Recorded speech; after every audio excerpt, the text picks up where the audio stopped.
Assalamualaikum warahmatullahi wabarakatuh. Selamat pagi, salam sejahtera bagi kita semua. Shalom, Om Swastiastu, Namo Buddhaya, Rahayu, salam kebajikan.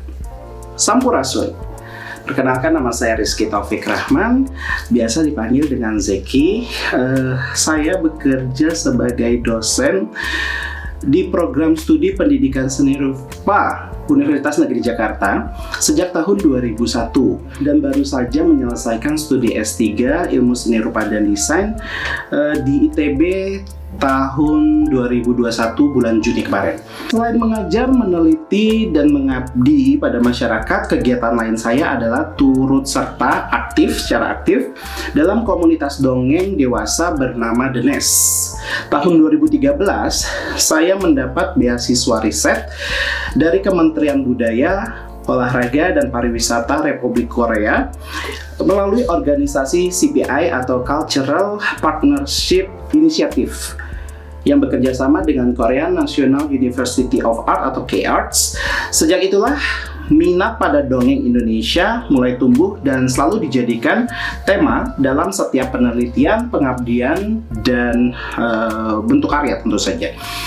Termasuk dalam workshop ODA Project ini yang berjudul Cerita-Cerita Cirebon. Manusia adalah makhluk pencerita. Pernyataan ini saya ambil dari Walter Fisher tentang paradigma naratif.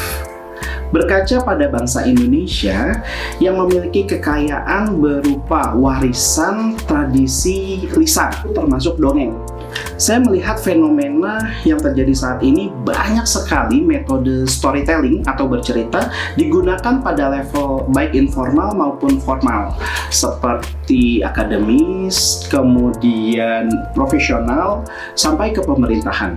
Sehingga saya merasa pentingnya kita, masyarakat, menguasai bagaimana teknik bercerita yang baik dan tentu saja menarik. Saya berharap di akhir pelatihan ini teman-teman dapat menghasilkan berbagai papan permainan atau berbagai permainan dengan tema dongeng Cirebon. Saya mencoba merangkum dari materi pelatihan kita. Dalam workshop 3C atau cerita-cerita Cirebon, kita perlu memperhatikan beberapa langkah sebagai berikut.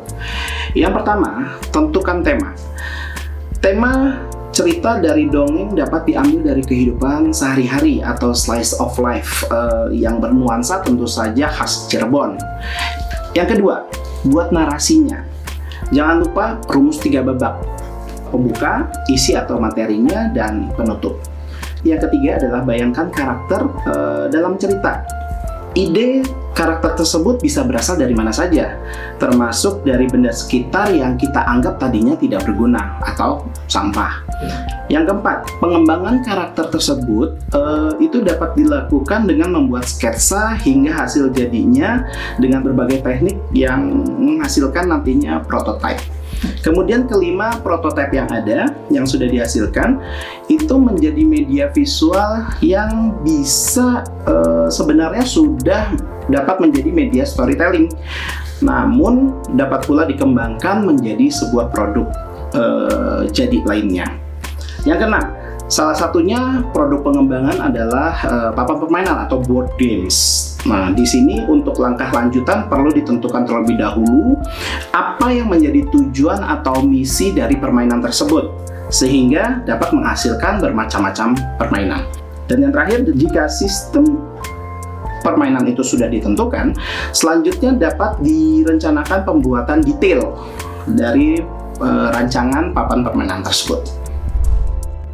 Dalam merancang sebuah karakter, kita dapat memanfaatkan benda-benda di sekitar kita yang sudah tidak lagi terpakai.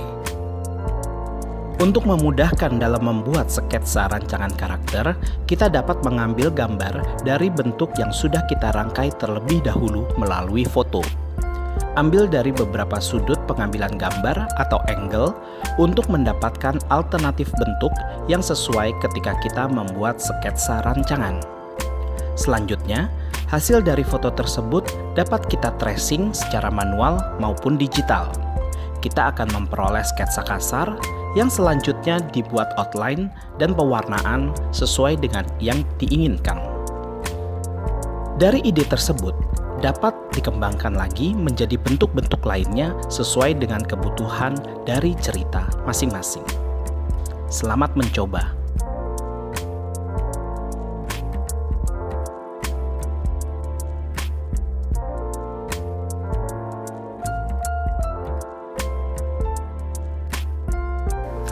Kesimpulannya, storytelling merupakan metode yang sangat efektif dalam menyampaikan informasi apapun. Hal ini disebabkan secara naluriah, kita, manusia merupakan pencerita. Dan ketika cerita itu disampaikan, imajinasi bebas untuk berkembang. Melalui workshop 3C atau cerita-cerita Cirebon, dengan tema narasi visual diharapkan memberikan kontribusi kepada teman-teman dalam setiap langkahnya, mulai dari pencarian tema, ide, hingga hasilnya pada produk jadi. Jadi, mari kita berkarya. Semangat!